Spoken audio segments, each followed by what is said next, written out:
Welcome to Our Future is Kind, a podcast exploring how we build the future we want to live in, one kind act at a time. I'm your host, Michael G. Neece, president of Our Future is Kind, and your trusted companion as we search out kindness strategies we can use in our everyday lives.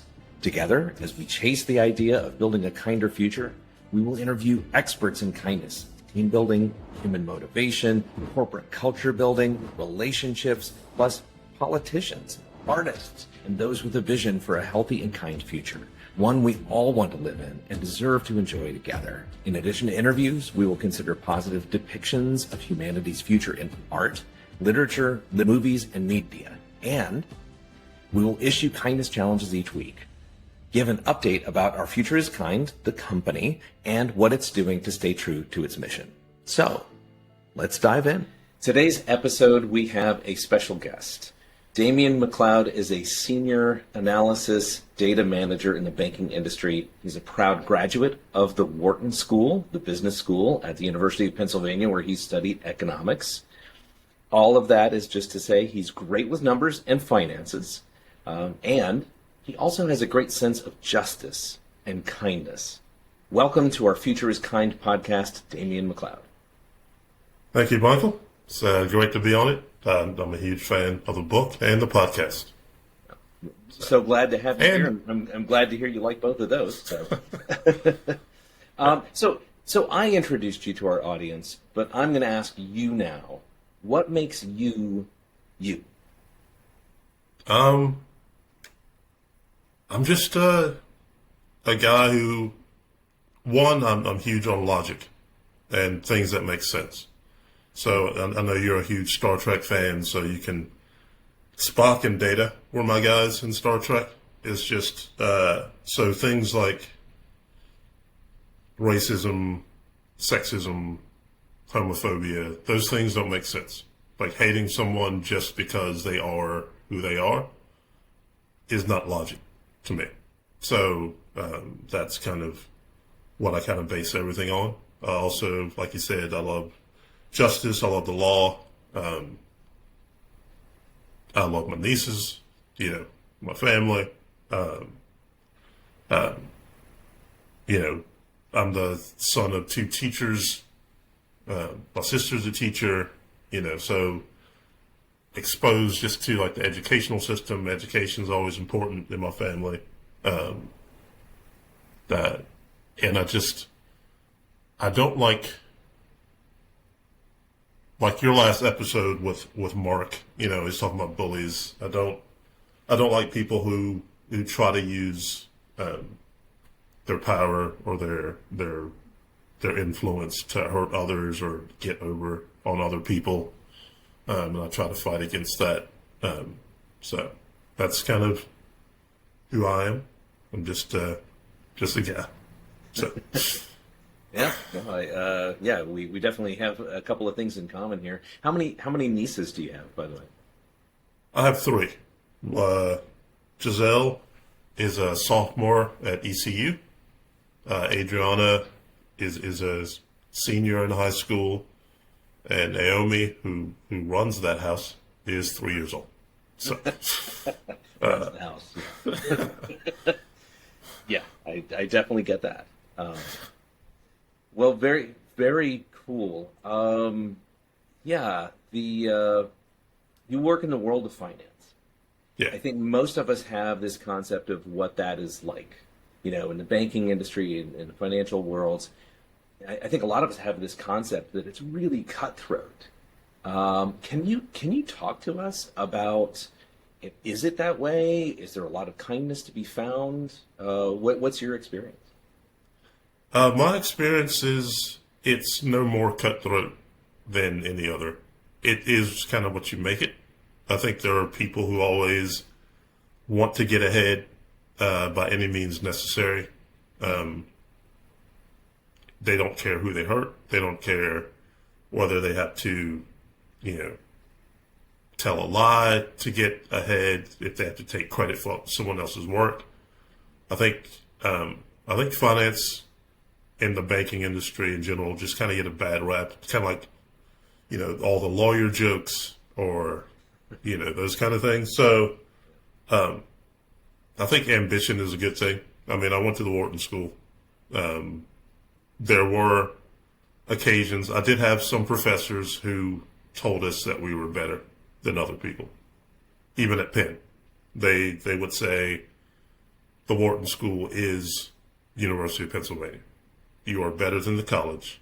You are better than the engineering school. You are better than the nursing school. You are better than, and the people who got directly into Wharton versus the people who transferred in are better. It was, but that was some professors. I had other professors. So I entered college in 1990, and that was kind of the start of what people call political correctness. And so we had a lot of workshops that would put us in situations that, it's like, pretend you're this person, that you represent this group of people. And, you and I grew up in the South, and people think that the South has a certain, they're all this or that, and there's no diversity, and there's whatever. And, so there was a lot of that. But political correctness thing, and then ethics started becoming a big thing. Like my essay to the University of Pennsylvania was about ethics. They asked about ethics, like how would you handle certain situations. When I had interviews at Carolina, they asked, what do you believe in? And, you tell them what you believe in, and they say, well, let's give you a scenario where you own a factory and you can run it as a polluted factory that does all these bad things until you make a profit, and then you do the good stuff. Is that the way you would do it? They were trying to figure out, like, what really are your values? Are they just what you say they are, or are they real?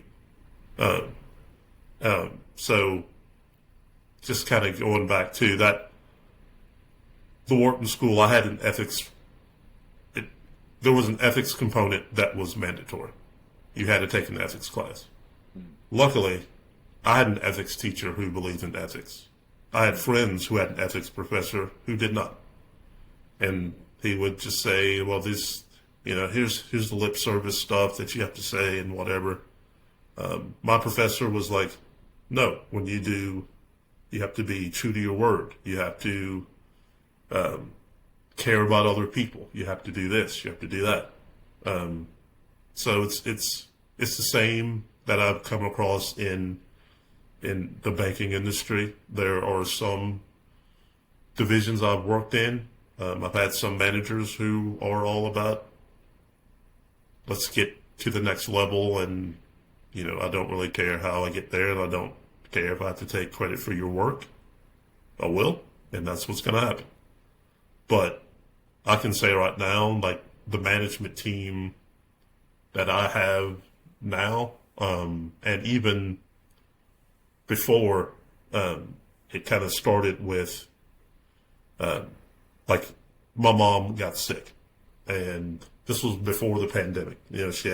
She had Parkinson's, she had cancer, and I told my management team, it's like, I moved my mom in with me. I can get the work done, but, she has, they want to treat her at Duke every morning at 8 o'clock. So our routine was get up at 5 a.m., drive down to Duke. The treatment lasted 15 minutes. Then we'd go to IHOP, get some breakfast. Then we'd drive back to Richmond. I would then do work, and then we repeat that 5 days a week. And my management team, and that was for 7 weeks. And my management team said, do what you got to do. You don't have to file a formal, like, Family Leave Act thing. You don't have to do this. If you can get the work done, we trust you to get it done. If you need some help, let us know. And I started working from home before the pandemic hit. And it was, you know, there are some companies who would either make you take time off or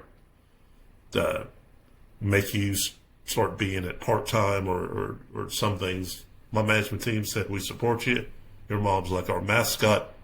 She became, you know, like this figure that everybody knew, and I tell them stories about her, and yeah, so that's kindness, you know? So when you see that, that's what the banking industry can be. That's what every industry can be. It's just a matter of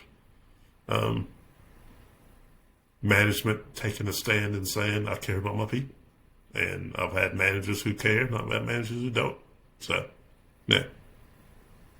Well, it's lovely that you had that kind of perspective being brought into your personal life by your management team, that they were not just perceptive and receptive, but they were downright supportive and cheering her on, it sounds like.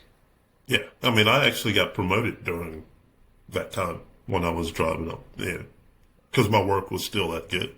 So, but if I had felt the stress of letting people, you know, because it's, okay, now my mom lives with me, so now I have to take care of my mom. I don't want to lose my job, so I got to do this. So, and that stress, and then, you know, that would have been terrible. It would have been terrible for her, for me. But they took all that away. So that's wonderful. Yeah, So it brings up something. I know that you and I were talking earlier about this. It seems like they must have seen your worth. Yeah. Not just in your skill sets, not just in, you know, the knowledge and expertise that you bring, but even beyond that, they saw your mother's worth. Can you talk to me about your perspectives on how people see and value each other, how they see each other's worth?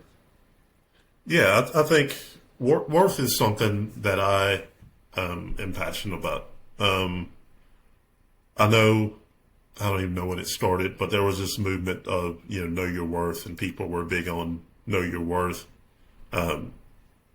And I did something one day on social media that I keep telling myself I'm never going to do, and I keep doing it, which is read the comment section. And it was an article about George Floyd, and there was this woman who was she was a teacher, and she said, Black people don't want to be treated equally. They wanted to be treated like kings and queens and better than everyone else. And, you know, my response was, I don't know who you teach, but if that's how you make your students feel, I feel bad for them. And I started to think about just kind of why do people, because there is a thing that, you know, a lot of Black people say, you know, we're descended from kings and queens. And it's just to say, you know, we have worth, just like, you know, Africa has queens and kings, just like Europe had kings and queens. It's the same reason people say, oh, my family descended from the Mayflower, you know, or Jewish people say we're the chosen people, or there's nothing wrong with it. My concern is not everybody was descended from a king or a queen. Odds are you're probably descended from someone who was a subject, and that's okay. They still have worth. And it's okay to say, yeah, you know, Black people were descended from kings and queens, or, you know, my family came over the Mayflower, or what have you. But if you think that only those people have worth, that the subjects didn't have worth, that teachers don't have worth because they don't make as much as this person or that person, then that's when it starts getting dangerous. So I think, and like you pointed out in your book, we're all special. We're all unique. We all have worth. it's great to know your worth so you don't settle for stuff. It's great to know your worth so you don't let people abuse you or treat you as less than. But that means you shouldn't treat others as less than, because everyone has worth. You know, it's not just, you know, am I worthy? It's, hey, I'm worthy. So is this person.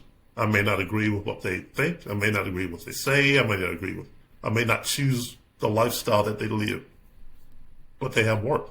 They should have rights. They should be able to live their life as long as they're not hurting anyone else. And that's, I think that's the part a lot of people miss, is everyone has worth. And let's kind of go through it. So. Yeah, a lot of people ask me why I wear so much purple and why I love it and have it all over the place. Yeah. And Prince fan? You tell me you're a big Prince fan? Of course. I mean, you know, who would love a raspberry beret, you know, to wear. No, you know, my answer is very simple. It's, we are living in times where people think of red and they think of blue. They think of, if you are on the opposite side of the political aisle, that you have no worth, that you have no value, that I can't even talk to you because you are harmful, that you're toxic, that you're terrible. And, you know, purple is the blend of the two of those things. I don't see myself as a Democrat or as a Republican. I'm not registered as either. People might suspect that I would vote a particular way, and their guess is probably right.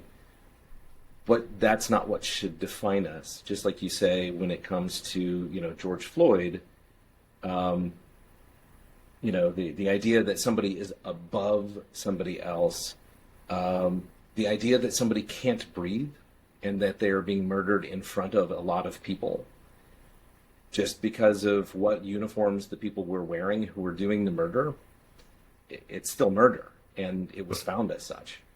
So So just getting back to this idea of every single human being has worth. I mean, there are little children who grow up in the worst kind of circumstances and become superstars whose music we listen to. If you were to just assume that those little kids had no value, that they had no worth, that they shouldn't be treated as equals or as kindly as we know how to treat them, we're missing out on that woven fabric of humanity that's available to us if we just nurture and treat people kindly.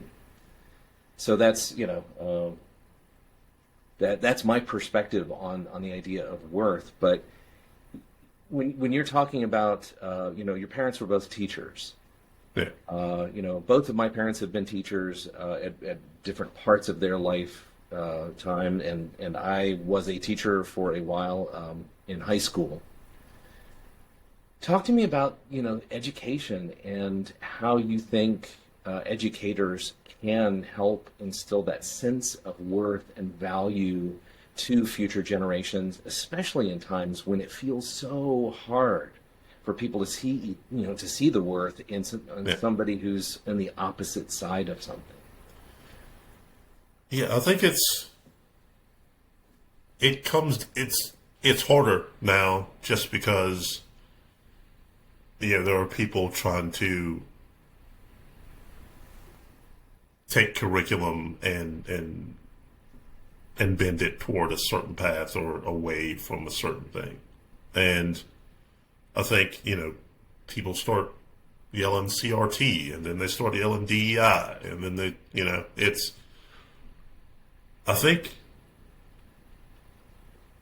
if teachers are allowed just to show representation of, and not just during Women's History Month or Black History Month or, you know, name the month, they show, hey, this science classes, these are all the contributions of these people.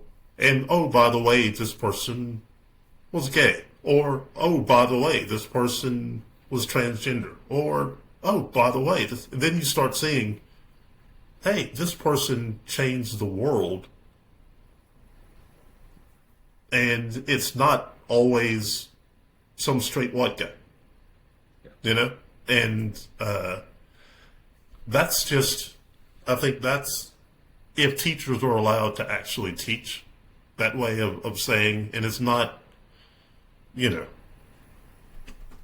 there's too many people who think children are too fragile to know the truth. And I think that's at the heart of like the whole racial, like CRT, DEI stuff. It's, a lot of people seem to want to protect their children from the harsh realities of what happened and the not, you know, I think the conversations around race always include slavery. And I think that does a disservice because slavery happened a long time ago. Slavery wasn't the end of mistreatment. It was the beginning. It wasn't the Super Bowl. It was the Daytona 500, you know? Okay. If you want to take a sports metaphor, which Sure. I do. So, you know, when you talk about, oh, that happened a long time ago, it's like, my mom was part of the sit-in at Woolworths, you know? So, that's my mom. Not my grandmother, not my great-grandmother, not 4 or 5 generations ago. That's my mom. You know, she was told by Carolina professors that she would never amount to anything because she's a woman and she's black. That she couldn't be a teacher, that she couldn't be this or that. So it's not that long ago that women were held down or that minorities were held down. They still are in some cases. Like people are still trying to. So I think if you show people like, hey, this is the history of, this is why these people are still trying to fight for their rights. Because if you don't, it's not like, oh, got a right now, you know, they're going to let us keep it. No, there's some people who want to take them away. So it's like a constant battle. So I think if teachers are just allowed to tell all the children that they're special and show them historically that, look, you know, yeah, the British Empire was good, but look at the Ottoman Empire. Let's look at the Egyptians. Like, there's too much of, like, I remember seeing this clip where it was, people were showing how the Romans built, I think it's that's not the Parthenon, it's the one with the dome, but there's like no support, and people are like, this is a huge feat of Roman engineering. Right. But when they talk about the pyramids, it's like, oh, aliens probably built it. It's like, what? Because Africans couldn't build something that, I mean, it's just, it's those kind of things that are just kind of, they may not be intentional, but they send a message to, yes, the Romans are smart. The Africans couldn't have possibly done this. You know? So it's just teach people and allow kids to learn, and don't talk down to children when you're teaching them. You know, don't say, oh, your hair is distracting, or this is that, or, you know, let kids be kids. Teach them that everybody has worth. If you see bullying, stop it and explain, I think when we were growing up, I think I met you in like 9th or 10th grade. So I don't know, I know in my like elementary school, they used to spank children, like paddle. And yes, I did get paddled once. 2nd grade in the hall between 2 classrooms. But my teacher explained, she's like, this is why. It's not that because you're a bad kid. It's because you did this, and then you lied about it, and I don't think corporal punishment is necessary. I'm just saying, if you explain to people you did something wrong, you're not a bad person, you did a bad thing. If you allow kids to make mistakes and then you help them, if you allow people to change their minds, because that's a huge thing right now, that people expect people to evolve, but they punish them for what they used to be. There's just too many of, well, when this celebrity's, was 16, he said this. Well, okay, he was 16. Let it go. He knows it's wrong. If he still thinks that, then that's the problem. But if he or she doesn't still think that, they've grown, they've learned from it, give people grace.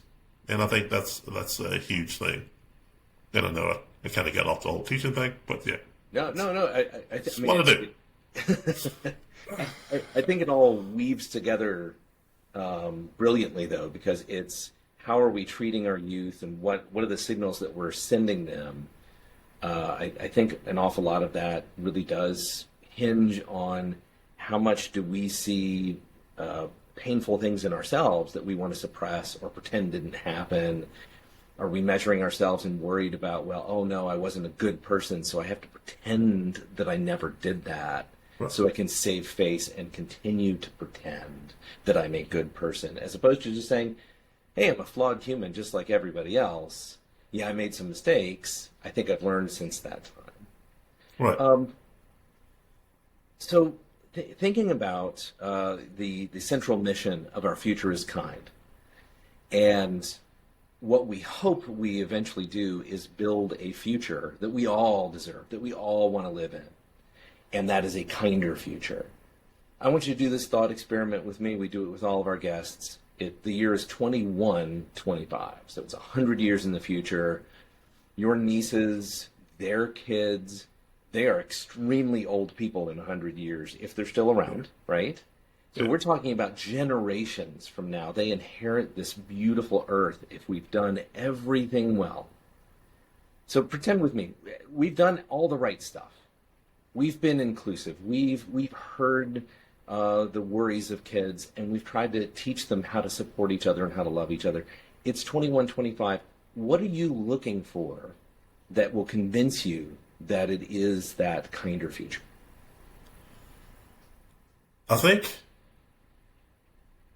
headlines no longer have to include gender and race, because it's no longer a first or something that you have to point out that someone broke a glass ceiling or overcame an obstacle. It's just brilliant scientist does X. Brilliant musician performs here.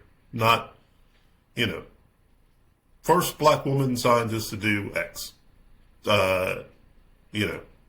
It's expected to be done. It's amazing because it was done and people can just kind of appreciate it. You go to concerts and there's just all this diversity that you're not surprised by who you see there. Like I can remember the first time I went to see Metallica. I was in Philly. Duke was playing Michigan for the national championship. Michael, it was a great time. I don't recall that, but okay. Yeah, Duke won by 20. So I went to a Metallica concert with a friend of mine, a classmate, and so we get there and they're showing us where our seats are, because it's dark in the arena, and they put the flashlight and they put it on my hand, and then they look up at my face because they can't believe I'm there, right? When I went to see Reba McEntire, I was one of two black people in the audience, and it's just like there should be, yes, there's musical taste, but there's a whole thing of, well, this is not for you. This music isn't for you. There should be no, well, this person can't, perform this type of music because they're from over there. They do this, Right. So I think that will be a thing. Is like, we won't have to talk about gender or race or sexual orientation or whether or not you're trans or, immigration status. It's just, hey, you're a person. How you doing? And if they're having a bad day, maybe, you give them a hug if they want to be touched, just respect boundaries. But you can sit down at a bar and not worry about the person who just sat next to you. Like, I don't want to have this. This is going to be a thing. It's just people appreciating each other in a way that, and I'm a Star Wars guy, so, but I will say, Star Trek did have that more of a, like, we're all together, let's, the Federation of Planets and everybody doing that. So, I think there's something beautiful in just accepting people for who they are and seeing past the outward dress or the skin or what clothes they're wearing. It's just something beautiful about seeing deeper. And I think that's the world I hope will eventually be here. Obviously in 21, 25, I've long been gone. Unless that billionaire has figured out how to make people live forever. I think that's the world that, if my nieces can, and their children can be in a world where, like, everybody's just, there's still arguments about things, but it's not based on just stupid stuff. It's based on, my team is better than your team. So let's have an argument about it. But I'm not going over to war about it. It's like, let's calm down. Let's talk it out. There's diplomacy. There's, hey, I've got these resources. You've got those resources. You need what I've got. I need what you've got. We're not trying to take it. We're people, and there's this whole kindness, this whole, everybody just assumes positive intent because everyone has shown positive intent. And there's still going to be the outliers who try, but the outliers are the ones that are shouted down, not the ones that are seen as, that's the norm. That's where we should be. Hey, but the outliers still have worth. And let's try to change their minds, and let's try to get them to understand that they have worth, and we see them and we hear their concerns. And it's just, that's the way I would hope the world is going. And So if we have this beautiful future in 2125 where people don't really even think about the differences first, they're thinking about the treasure that we discover in each other first, and that's where they hinge. I love that version of the future, so sign me up. In order for us to get to that future, right? Here's the second part of the question: what are we doing? I mean, what are the courageous acts of kindness that get us there? So that you talked about in the future that you described, we have outliers, the people who might say, oh, it really does matter about race or gender preference or something like that. And, these people are othered, and we shout them down. Is that how we get to this future? I mean, what are the things you think we should be working on right now? I think having honest conversations with your friends and your family and just coworkers and just, it all starts with listening. I think, I'm generally a quiet person because I'm an introvert, and I describe myself as a hermit vampire. I live alone. I act alone. I do everything alone, and I go out at night. But it's funny. Like, if I go on a cross country trip and I go sit at a bar because I'm trying to force myself to interact with other people. Because I'm so quiet, people will start just telling you things about themselves, about their lives, about what frustrates them, what they're scared of. And then they'll ask you stuff about, and then you realize, I've never met this person.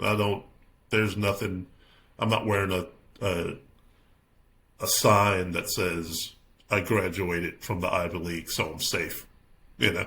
Right. So, hey, don't worry, I'm not one of those. Yeah, but I've also had conversations with people who want to, tell you, well, what has this group ever done for you? You should vote for this group. Like, first of all, I'm a registered Republican. I've never voted Republican, because whatever. But, so I think if we just start listening to each other and we don't judge, because another thing about going on a cross-country trip or just walking up to a bar and just sitting there, you may never see these people again. So they feel like they can tell you stuff, because if you do judge them, it doesn't matter, because they're not going to see you again. And it's not like you're going to, they give you enough information to find them online and say, hey, remember that thing you said? So they're kind of honest about stuff. And I think that's just kind of where we need to start, is just, I think the last few election cycles, that's been the issue. Like, no one wants to listen to anyone else. They've already dug in their heels on, because if politics has become like a sporting thing. It's like the Republicans and Democrats are your home team, and you root for them, and they can do no wrong, and I can never agree with them because they're the enemy. But yeah, we just gotta listen to each other. So, yeah. Well, it's very different if it's North Carolina and Duke. Yeah, well, that's this weekend, and Duke's going to win, and it's not. I don't think that's something we need to talk about. But we're not. Well, everyone knows. Cross your fingers, because if they don't, what an embarrassment! Oh Lord. If they don't, it's what we call charity, Michael. Oh, is that what that is? They Cooper Flag and them boys are just, they're giving. And Carolina needs a helping hand. Right. Sometimes you give your neighbor a boost. And that's what would have happened if somehow we do not win that game. Yeah, but you're absolutely right. The stakes are so different. If it's not sports, or if it's not something else that's for fun, right. The stakes are so different. It's almost like it's the spirit of humanity that's at stake. If you're not hearing the other person. Yeah, and I think a lot of people use doomsday language too much, so that it's kind of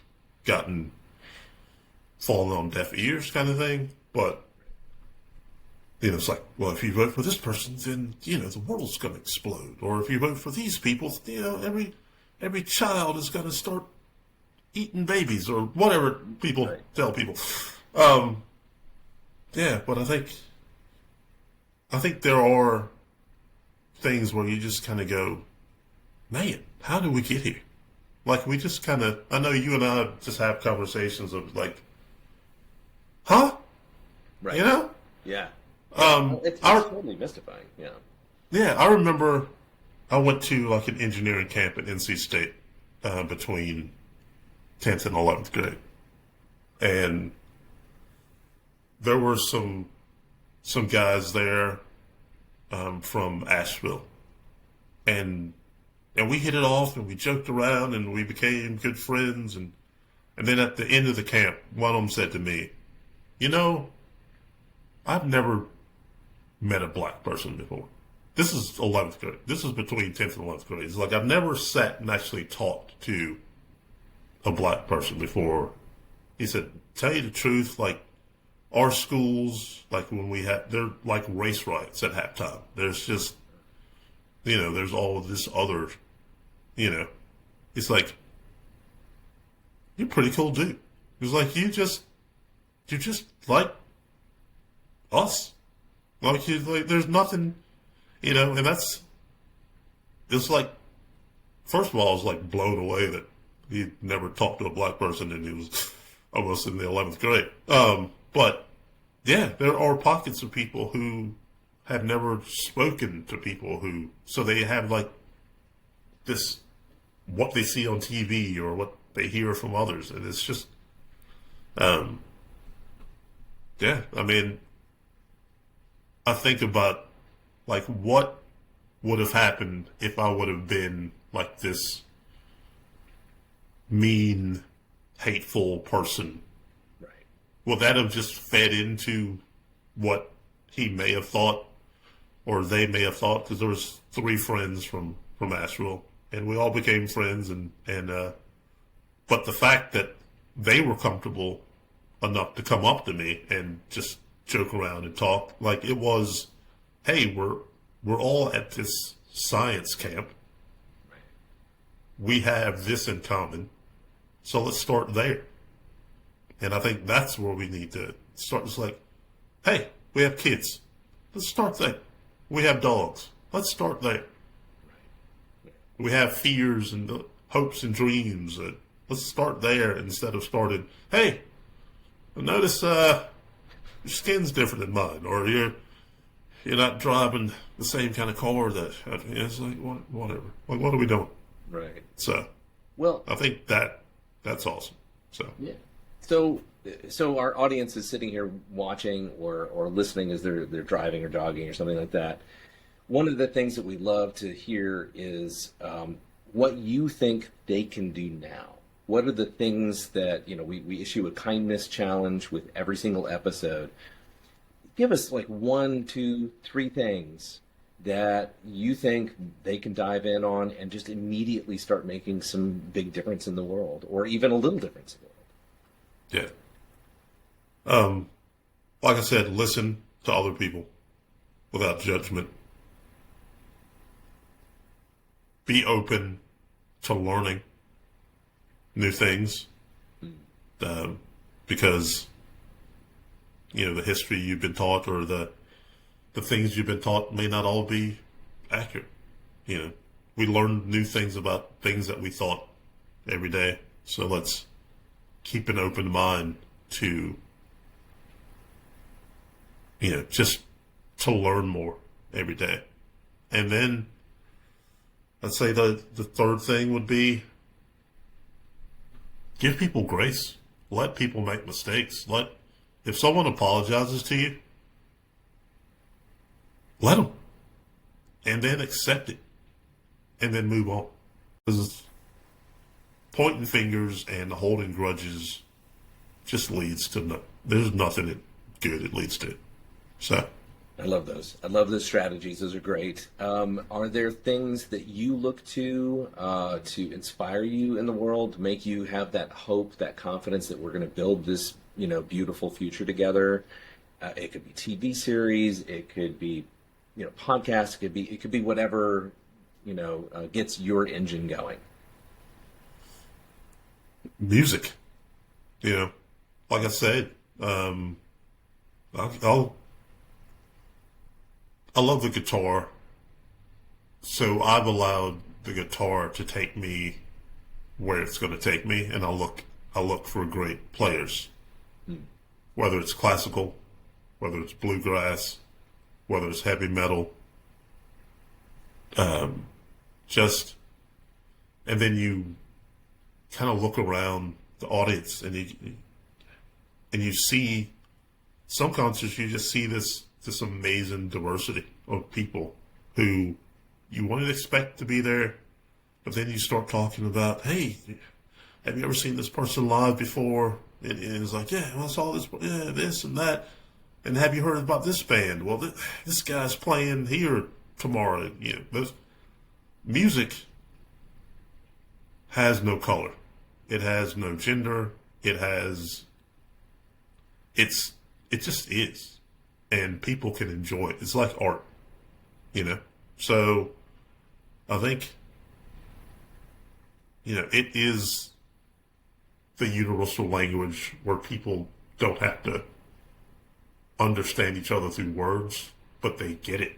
Like when they click and you see that click with like the whole crowd and you just go, man, that was something.